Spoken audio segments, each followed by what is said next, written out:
Invité de ITEC, Nadia Tefridje, merci d'avoir accepté notre invitation. Merci à vous de m'avoir invité.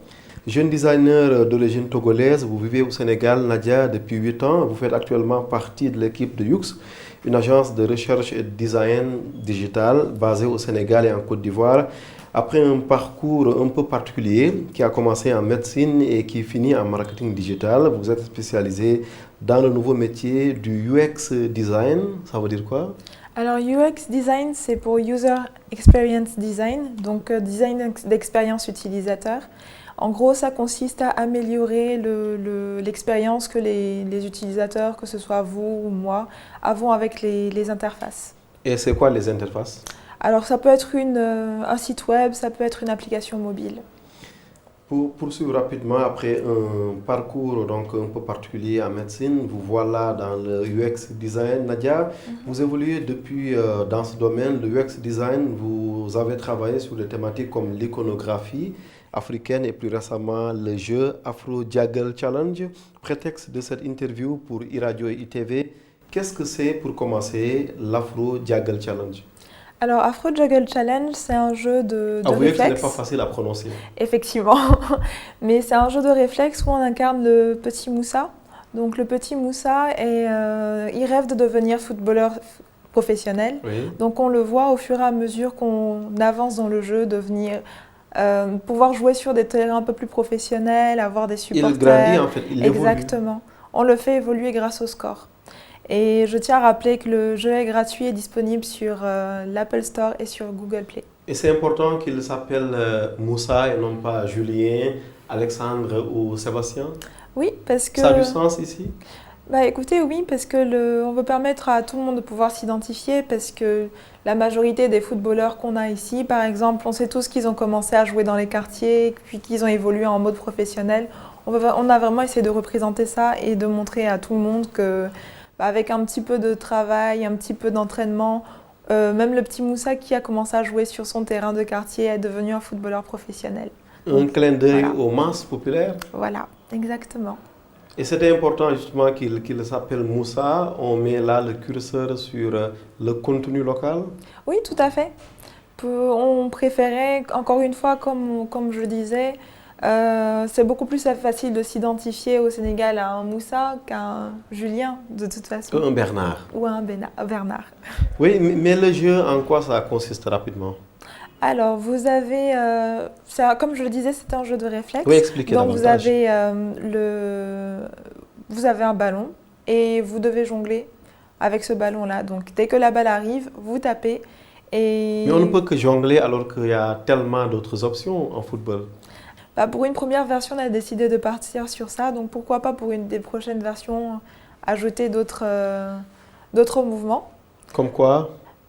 Alors, c'est là que vous allez remarquer mon côté profane au football. Oui. Je ne connais absolument pas les mouvements qui sont faits au football. Mais là, justement, c'est intéressant. Mais il y a les dribbles, il y a les ailes de pigeon, si je me trompe. Je vous crois sur parole. Je vous crois sur parole. C'est intéressant de voir que même quelqu'un qui ne connaît absolument rien au foot peut jouer à ce jeu-là et quand même l'aimer. Oui, maintenant les autres gestes arrivent quand? Alors, on a développé Afro Juggle Challenge dans le contexte de la CAN. Donc maintenant que la CAN est terminée, malheureusement, on aurait aimé que le Sénégal gagne. Mais vous dites malheureusement, mais il y a l'Algérie qui a battu le Sénégal avec des origines algériennes. N'empêche, le Sénégal, c'est mon pays de cœur. Donc vous avez supporté le Sénégal? Ah, je supportais le Sénégal. Et ce n'est pas parce que vous êtes à Dakar que vous le soutenez, j'espère? Ah non, c'est mon pays de cœur. Écoutez, le pays du Yassa, quand même, il faut que je supporte le Sénégal. Oui, mais en quoi aujourd'hui ce jeu peut aider à faire aimer davantage le football? On sait que le Sénégal est une nation de football. Oui. Ça, on le sait que trop.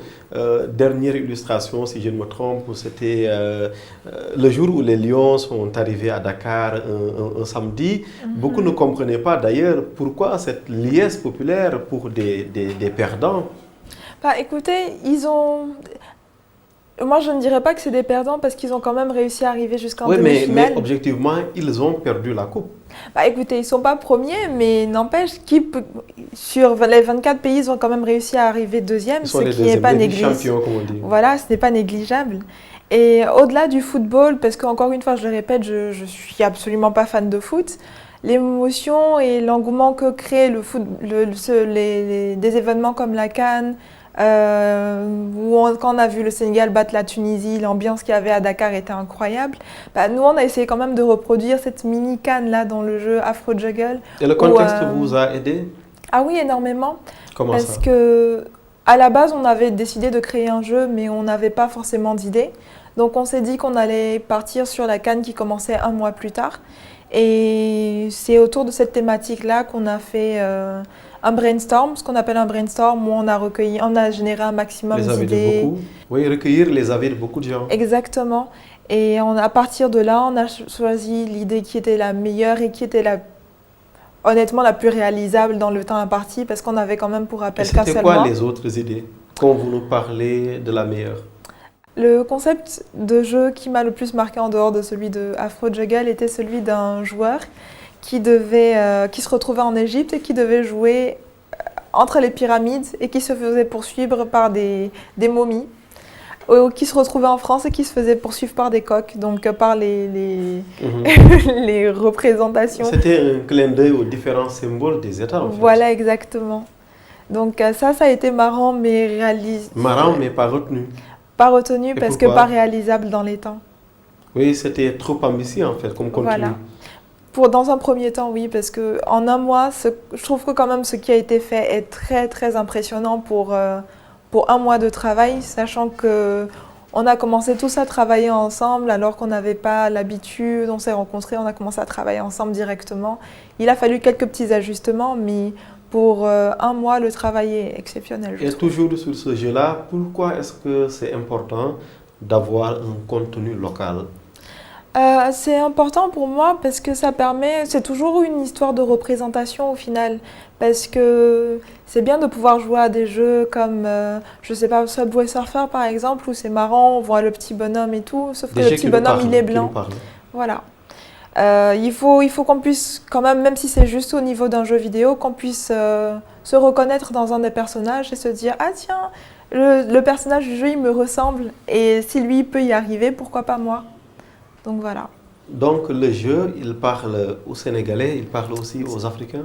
Oui, aux Africains en général. C'est choisi dès le départ? Oui, tout à fait. Tout à fait. Après, on espère que le jeu ira au-delà des frontières de l'Afrique, qui touchera également la diaspora. Vous battez pour ça? Oui. Comment? Grâce à l'aide de journalistes comme vous, par exemple, qui nous invitent à des émissions comme la vôtre. C'est normal, c'est une émission e-tech dédiée à tout ce qui est actualité. Nadia, on va évoluer rapidement. C'est quoi le business model de l'application? On rappelle application web et mobile. Alors, on n'a pas encore de... Afro Juggle, pour l'instant, il n'est disponible que sur mobile. Oui. Mais le business model, on n'en a pas un qui soit défini pour le moment. Donc, on teste encore plein de trucs. Pour le moment, ce qui est retenu, c'est les publicités. Ce n'est pas un peu contradictoire que vous avanciez tellement dans le travail et que vous n'ayez même pas de business model, ce qui devrait être un préalable? Alors, c'est pas ce que j'ai dit. On en a un provisoire, même si on va tester d'autres choses. Ce qu'on a retenu pour le moment, c'est d'avoir des pubs dans le jeu. Mais si on doit être réaliste, les pubs en Afrique, c'est pas forcément le business model le plus rentable. Elles viennent forcément après, d'ailleurs. Oui, bon, c'est pas le business model le plus rentable, effectivement. Ah bon? Oui. Quel est le plus rentable? Alors, ça reste encore à trouver. Vous parlez à la télé, à la radio, donc c'est important qu'on vous écoute. Oui, tout à fait. Écoutez, ça reste encore Il nous faut encore trouver ce business model-là parce que quand on regarde objectivement, il y a toujours ces problèmes d'infrastructure, il y a les problèmes de paiement en ligne. Parce que, pour rappel, la majorité des gens ici, localement, n'ont pas de carte de crédit, par exemple, pour pouvoir faire des achats en ligne. Et s'il y a aussi des problèmes de confiance parfois. Exactement. Au virtuel. Donc, voilà. Donc, il y a tous ces problèmes-là à prendre en compte. Et écoutez, on va voir on va continuer à tester, voir qu'est-ce qui marchera le mieux et adapter notre business model au fur et à mesure. Et vous avez pu mesurer l'engouement, s'il existe, pour la solution? Est-ce que vous avez des statistiques? Alors non, pas encore pour le moment, mais en restant focus sur les résultats, parce que je rappelle, on a tout un aspect communautaire dans le jeu, où quand on se connecte, on choisit son pays, le pays qu'on veut représenter, et on fait gagner des points au pays. Donc grâce aux points qu'on donne tous ensemble, Oui. on peut débloquer plein d'éléments comme le maillot, les supporters qui viennent avec votre propre drapeau, etc. Et Oui, sauf que l'aspect professionnel de l'application, je ne le sens pas encore. comme je disais, oui, voilà, au niveau du score, on a pu remarquer surtout dans les dernières phases de la CAN que le score du Sénégal, par exemple, était passé à 600 000. Oui, 600 000. Et ça démontre quand même, je pense, un certain engouement parce que quand on regarde le premier qui est le Sénégal à 600 000 et le deuxième qui est dans notre mini-CAN, on va dire, dans Afro-Juggle, était quand même l'Algérie. Votre CAN parallèle, hein? Voilà, notre petite CAN parallèle. Mhm. L'Algérie était à 80 000 quand le Sénégal était à 600 000 quand même. Donc le Sénégal a gagné dans Afro-Juggle et dans nos cœurs aussi. Autrement dit, Afro-Juggle n'a pas reflété la réalité. Malheureusement, on aurait aimé, mais ça n'a pas été le cas. Oui, maintenant, c'est quoi la suite avec cette application? Je vois que vous l'avez développée avec un studio local. Rappelez-nous le nom, Kaifo. Kaifo, c'est ça. Kaifo, c'est évidemment la traduction Wolof de Viens jouer, hein, n'est-ce pas? Exactement. C'est bien ça? C'est bien ça. Et c'était comment trouver l'infrastructure? C'était facile? Alors, le studio Kaifo Oui, le studio, oui, à l'origine de cette application. est en partenariat avec Yux. Oui. Donc, le Yux, qui est l'agence de design où je travaille actuellement, Ok. avait déjà ses locaux et tout, ce qui a permis de faciliter toute Et la on est mise en déjà place. dans les locaux de Yux, c'est bien ça? C'est ça. Oui. Donc, le fait que Yux avait au préalable ses locaux, ça a facilité quand même la création de ce petit studio-là aussi en parallèle. Décrivez-le nous. Il est comment le studio? Écoutez, c'est une joyeuse équipe de plein de profils différents qui occupe une salle dans les locaux de Yux et où on est focus sur le développement du jeu. Le studio plutôt, il est comment? Est-ce que c'est quelque chose de virtuel quand vous nous parlez de studio? Nous sommes des gens de télé et de radio, nous sommes habitués à des caméras, à des micros, à des consoles, à des tables de mixage. Vous, votre studio, il est comment ou c'est juste de nom? Ah, c'est de nom. C'est de nom. De nom, oui. Écoutez, c'est juste comme un bureau normal, sauf que vous allez trouver plein de profils différents. Sauf que chez vous, c'est plutôt des logiciels? Non? Pas Votre studio, c'est des logiciels? Non, pas spécialement. Comme je disais, c'est vraiment un Plus bureau des normal. personnes que des Oui, machines. Voilà, exactement. C'est les personnes qui font le studio. Ok. Maintenant, mettre en place un tel studio, ça demande quel genre de moyens financiers et logistiques? C'est surtout des ressources humaines dont on a besoin. Donc, on a eu l'aide de Julien, qui est le responsable, on va dire. Et il a travaillé notamment sur des jeux comme Dakar Rapids. Donc, son aide a été vraiment précieuse dans le développement de Afro-Juggle. On a d'autres profils comme Mohamed qui fait de l'animation 2D, 3D. Moi-même qui me suis occupée de beaucoup de l'aspect graphique. Nous avons aussi Deli, on a un responsable business développement qui est Pierre. Donc vous voyez, il y a plein de profils différents, plein de talents différents. Et c'est ces personnes-là ensemble qui font le studio. C'est donc ce croisement un peu de différents profils qui fait la richesse du jeu. Exactement. C'est quoi les objectifs derrière en termes de chiffres, de visibilité? L'objectif premier, c'était surtout de faire un jeu local. Donc on n'avait pas forcément en tête de la rentabilité tout de suite. Notre objectif, comme je disais, c'était vraiment de pouvoir faire un jeu local. Et comme la CAN arrivait bientôt, on s'est dit pourquoi pas partir dessus. L'objectif maintenant pour Afro-Juggle, c'est que maintenant que la CAN est terminée... Oui, l'après-CAN ne joue pas un peu en votre défaveur? Non, pas vraiment, parce qu'on va pouvoir faire évoluer le jeu au-delà de la CAN. Pourquoi pas intégrer des personnages féminins, parce qu'on sait qu'il y a l'équipe féminine de football aussi. Faire évoluer le personnage, pouvoir le personnaliser afin qu'il nous ressemble encore plus, parce qu'on revient encore à cette histoire d'identification. Donc on explore plein de pistes actuellement. Et si on sortait un peu des locaux de Yux où vous nous recevez ce soir, et si l'on sortait de votre studio, Kaifo vient ou venez jouer selon qu'on vous voit ou on tutoie, il se porte comment le marché de l'industrie du jeu globalement au Sénégal? L'industrie du jeu au Sénégal Donnez-nous se une porte, photographie du marché à l'heure actuelle.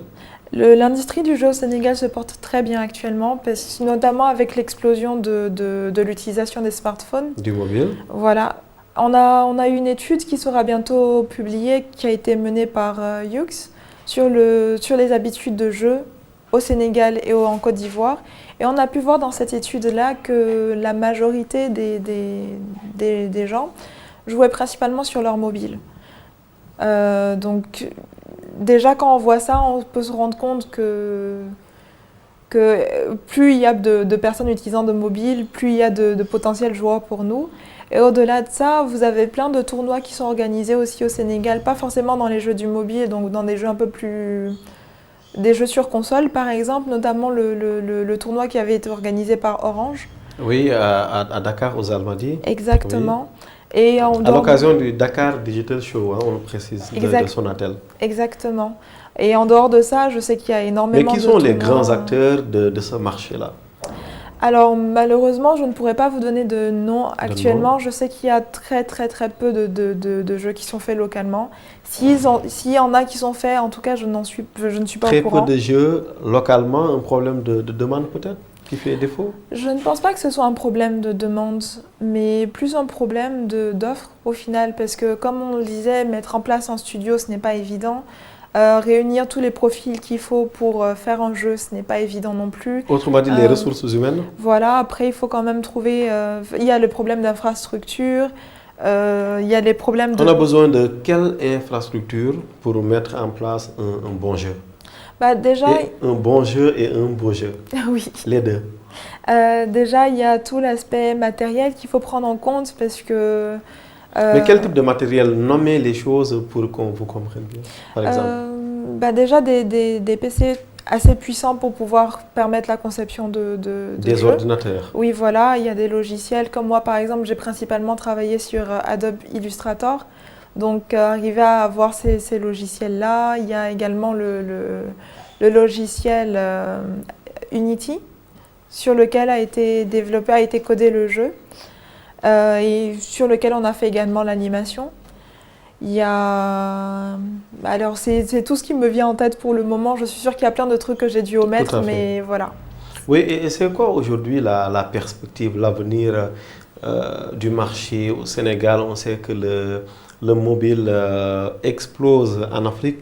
Au Sénégal, quelques chiffres. En 2017, le GSMA, qui est l'organisation mondiale qui réunit près de 800 opérateurs de téléphone et près de 300 sociétés qui s'activent dans le mobile. Le GSMA donc, nous disait que parlait d'un taux de pénétration globale des abonnés de 47% en Afrique de l'Ouest, soit une augmentation de 28% de plus par rapport au début de la décennie. On voit bien sûr que ça explose et on le mesure aussi dans le marché de l'argent électronique, si je peux parler comme ça, de la monnaie électronique effectivement. Aujourd'hui, quel avenir pour le jeu au Sénégal, en Afrique? Alors, la manière dont je le vois, c'est que... Ça promet. Ça promet, et effectivement. Il y a déjà des studios qui ont été mis en place, notamment Leti Games au Ghana et Cairo au Cameroun. Donc, c'est les deux seuls que je connais, mais je sais qu'avec le temps, vu la forte demande qu'il y a, il y aura de plus en plus de studios qui auront pour vocation de faire des jeux locaux. Mais est-ce que la régulation est au rendez-vous? On a l'impression que ça marche, ça explose, on se passionne, on s'aime, on s'indigne parfois parce qu'on perd parfois, n'est-ce pas? Mais est-ce que la régulation, elle est là? Est-ce qu'elle est mise en place par les différents États? Alors, pas au niveau des États, mais au niveau de l'Apple Store, par exemple, ou du Play Store, il y a certaines... Ce sont les géants du net. Oui, voilà, c'est ça. Il faut respecter un certain nombre de règles pour que votre jeu soit accepté, parce qu'il y a toute une phase de validation avant où ils vont inspecter votre jeu, s'assurer que ça respecte un certain nombre de règles, en particulier si ça s'adresse à des enfants, avant de valider, de permettre aux gens de télécharger votre jeu. Oui, mais sauf que ça c'est la régulation virtuelle. Oui. Il doit y avoir la régulation ambiante, hein, entre guillemets, si on peut parler comme ça, les États, le territoire dans lequel on est.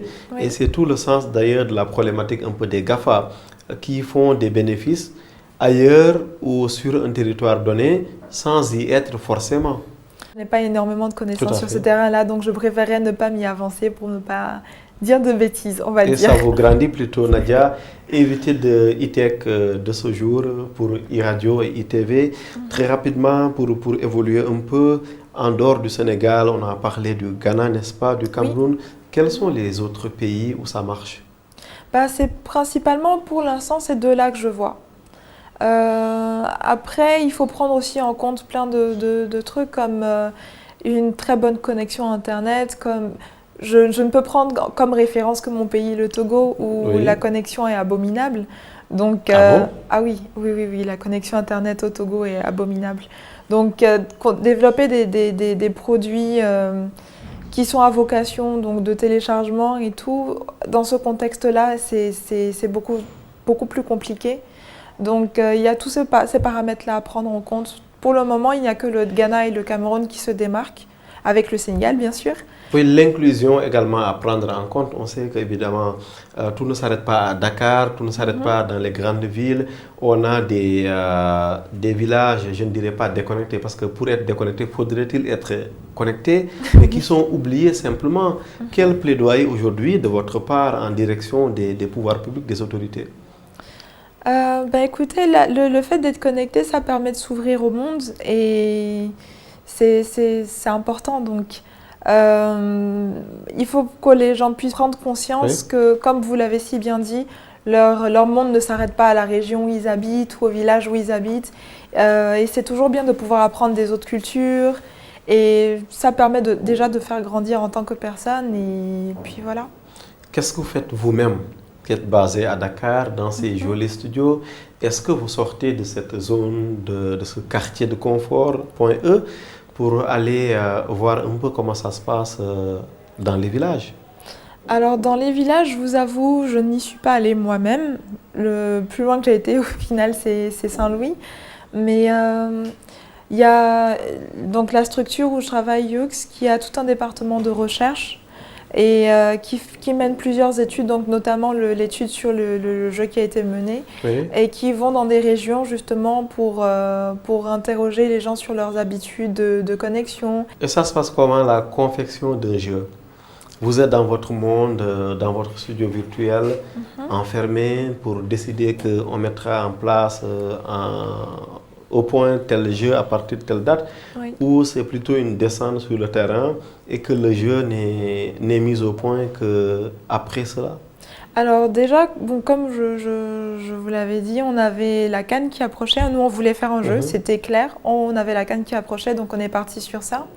Puis il y avait toute la phase de brainstorming, donc on a généré un maximum d'idées, puis on a... Oui, mais du brainstorming entre vous en interne ou c'était un sondage? Non, c'était en interne. C'était principalement en interne. Parce que, je le rappelle encore une fois, on n'avait qu'un seul mois pour arriver à une idée, la développer et arriver à un produit fini. Donc on a fait ça rapidement en interne. Puis il y a eu toute l'étape de prototypage. Une fois qu'on a retenu une idée, on a développé un petit prototype, donc il n'était pas fini du tout. Le personnage, c'était Zlatan Ibrahimovic qu'on avait trouvé sur Internet. C'est perdu de vue d'ailleurs. Oui, voilà. Et on avait juste besoin d'un truc fonctionnel pour voir comment est-ce que les gens le recevaient. Puis au fur et à mesure, on a itéré avec les personnages, le background, enfin, donc le décor en arrière. On est descendu au niveau de l'université, on a fait tester notre jeu par des étudiants. On a recueilli leur avis, donc leur feedback. Et en fonction de ces avis-là, on a pu améliorer encore le jeu au niveau des interactions. Et une fois que ça a été fait, on a sorti le jeu. Donc je le rappelle encore une fois, on avait un mois, mais normal. Dans les jeux qu'on produira à l'avenir, on prendra vraiment plus de temps pour faire tester justement, parce que le but, c'est pas juste de faire un jeu pour faire un jeu. Il faut qu'on puisse faire un jeu qui plaise aux gens et qui leur apporte un petit quelque chose au final. Dernière question, une provocation en même temps. Est-ce qu'on peut parler de jeu? Parce que quand on dit jeu, moi je comprends en français se faire plaisir, se passionner pour quelque chose. Est-ce qu'on peut parler de jeu à propos de quelque chose qui rapporte des milliards? Bah écoutez, nous on prie pour avoir ces milliards en question. Non, on parle globalement de l'industrie du jeu. Oui, non, c'est... Question un peu philosophique, est-ce qu'on peut parler de jeu pour un truc que les téléspectateurs me pardonnent, un peu pour la familiarité de trucs, mais pour une chose qui rapporte des milliards? Écoutez, moi je pense que oui quand même, parce que la vocation première d'un jeu, comme vous l'avez dit, c'est de divertir. Sauf que quand vous prenez en compte il y a d'autres vocations. Oui, bien sûr, mais la vocation première, c'est sûr que ça reste de divertir les utilisateurs. Il y a également des jeux à vocation éducative, etc.